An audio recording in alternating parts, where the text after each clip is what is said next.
My Hebrew is perfect, so no problem. Okay, I'm going to introduce myself. My name is Daniel McGoingle. So I represent Mansard Capital Management, and firstly to introduce the Sellar Development Fund. The Sellar Development Fund is the coming together of two parties. Firstly, we have Mansard Capital Management. Mansard Capital Management is a regulated asset manager that was established in 2010. And traditionally, we are working more in liquid markets. So looking at multi-assets, whether it be bonds and equities and alternatives, as well as looking at things like Asia, US, global healthcare. And we partnered with the Sellar Group. And with all good things, this actually started as a friendship. So my business partner, the founder of the business, Leon Diamond, and James Sellar, the CEO and owner of the Sellar Group, their daughters are friends at the local Jewish school. They got together and started a friendship 7 years ago. Sellar was interested in the asset management side, and we were interested in the property side. So we started investing, firstly as an institutional investor, investing in their projects. And then in 2014, after a few years of looking at the right structure, we decided to launch the Sellar Development Fund. So the Sellar Group was established in over 25 years ago. They are an award-winning developer, and they are most world-renowned for the development and co-ownership of the Shaרד in London. And for those of you who may not know the Shaרד, I have a slide in a moment to show you. What's important for us, and coming from certainly a liquid traditional asset manager, is understanding the risk and understanding the development planning process. So we are what's known as a buy, develop, and sell fund. We're not a buy, hold, and rent fund. Okay, so the first thing is the mandate from Sellar is to look for opportunities that are performing assets in their own right.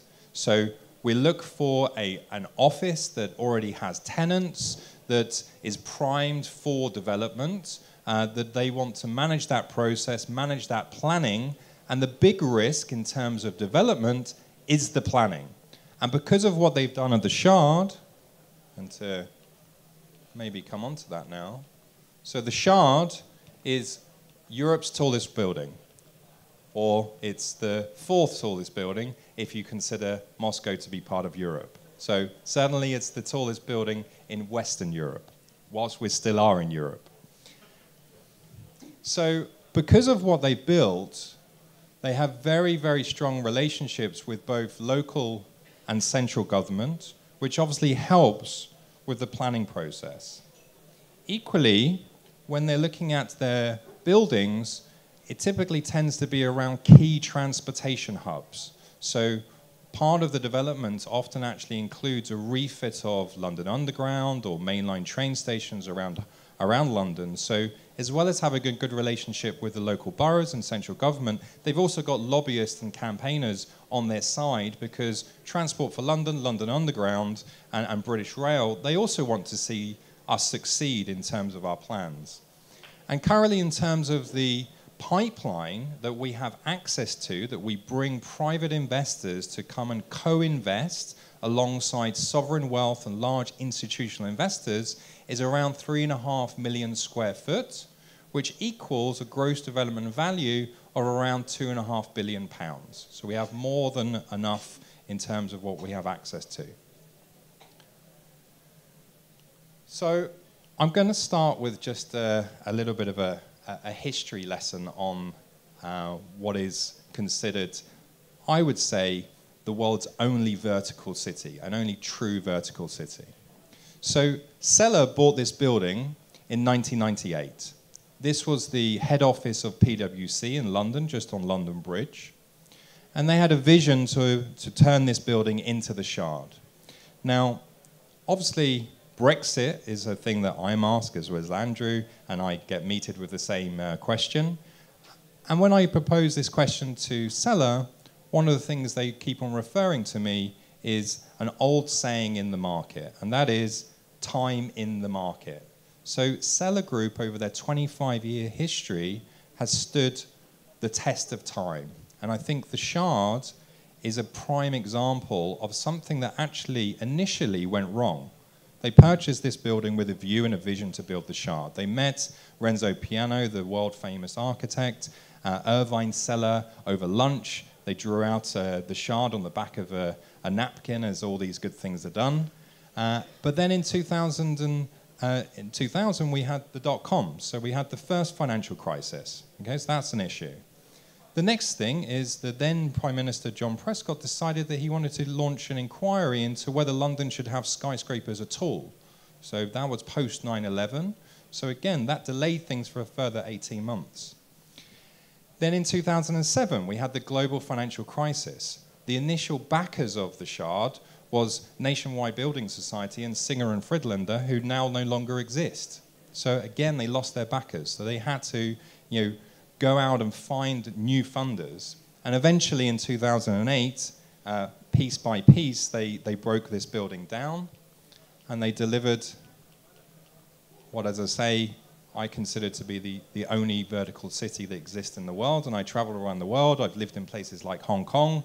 But I don't think there's any other building that has a train station at the bottom, bars and restaurants, a viewing gallery, a hotel, commercial, as well as residential, if you can afford the 10 apartments that are somewhere at the top there.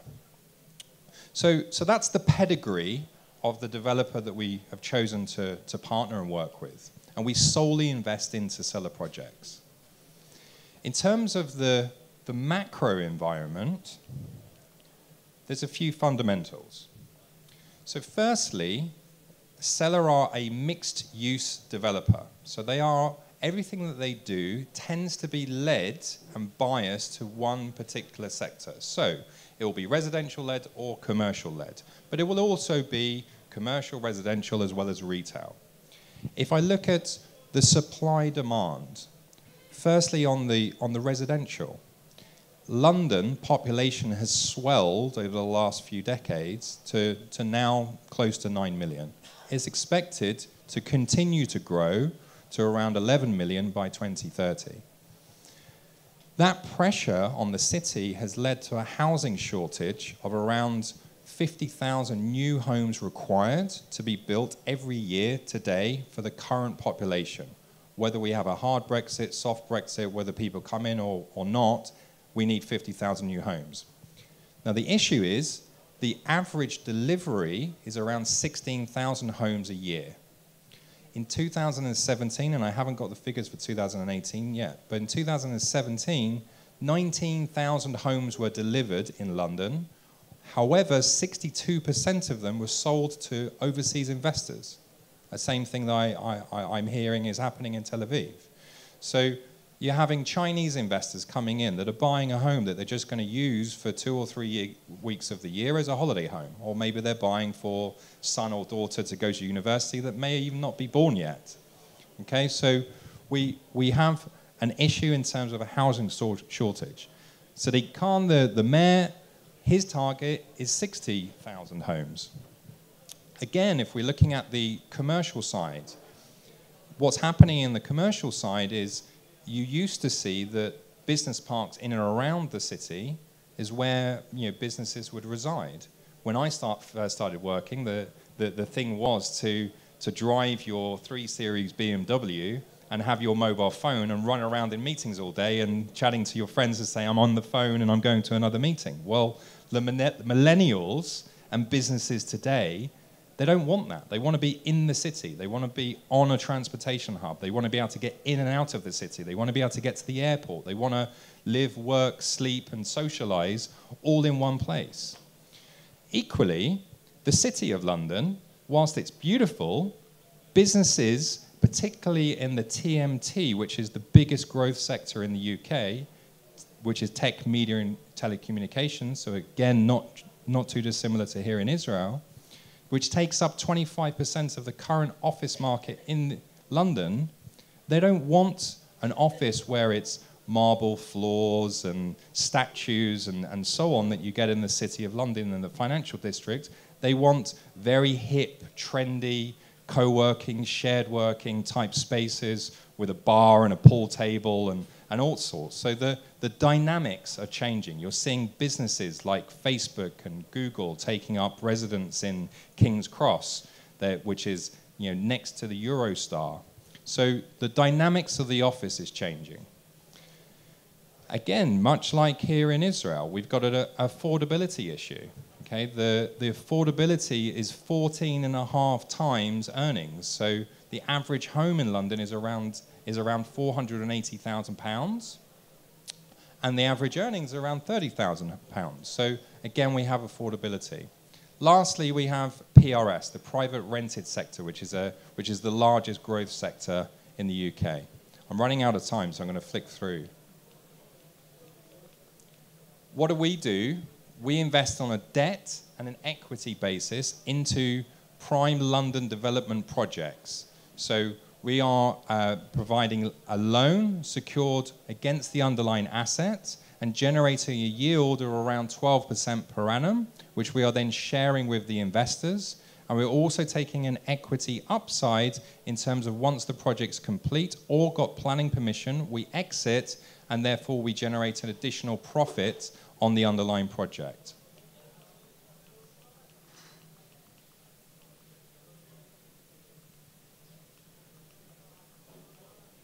In terms of the projects that we currently have, the main projects that we've invested into is looking at Camden. Again, there's an Israeli connection there, obviously Teddy Sagi owning the Camden market. We have London Bridge, which is very close to the Shard. We have the City of London, which is Seal House. And our largest residential project is Canada Water, which is 1 stop from Canary Wharf and 2 stops from the City of London.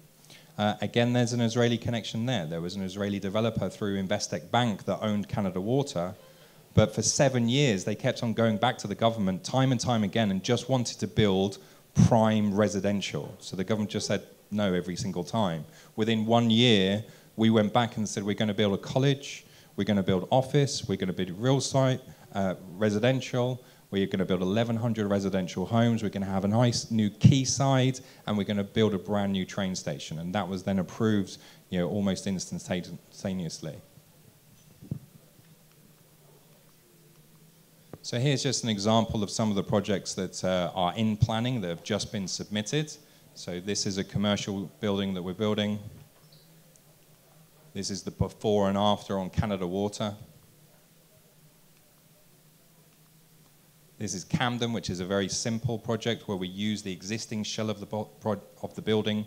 The base, which is a car park, becomes a parade of shops. The 2 floors become 3 floors, and then we have residential on the top. And this is the City of London. The building next to us on the left-hand side, ours is in the middle. That's the Man Group, which was sold to a Singapore REIT for $400 million last year. And behind us is Wells Fargo Bank, the American bank.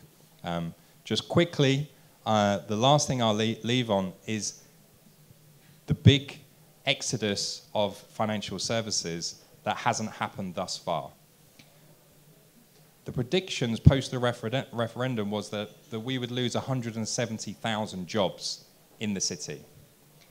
So far, we've lost 4,000 jobs. The expectations today are we will lose a total of 7,000 jobs. So that is less than 0.5% of the jobs in the city in the financial services sector. So I don't see a massive exodus of jobs going to Frankfurt and Luxembourg and Dublin and so on. Of course, if it's a hard Brexit, there will be some jobs that will have to move, but it's more a department that moves, not a whole building and a whole business. Here's stuff in terms of the regulation. Again, for time, I'll skip over. And what do we look to give your investors? We look to provide your investors with, co-investment alongside what we believe is the best property developer in London. We look to deliver a yield between 8 to 10%, which we've consistently done over the last 4 years. We're now going into our 5th year. and we feel that the macro environment in terms of the supply-demand imbalance is there, and the biggest growth sector is the private rented sector, where institutional investors are coming and buying purpose-built buildings, going onto the rental market, and the rental market in the UK is also thriving. You're looking at getting a yield between 4 to 5% on commercial and residential. So again, institutional investors are encouraged to buy. So I'm conscious of time. I've gone way over my 2-minute warning. So thank you very much for your time.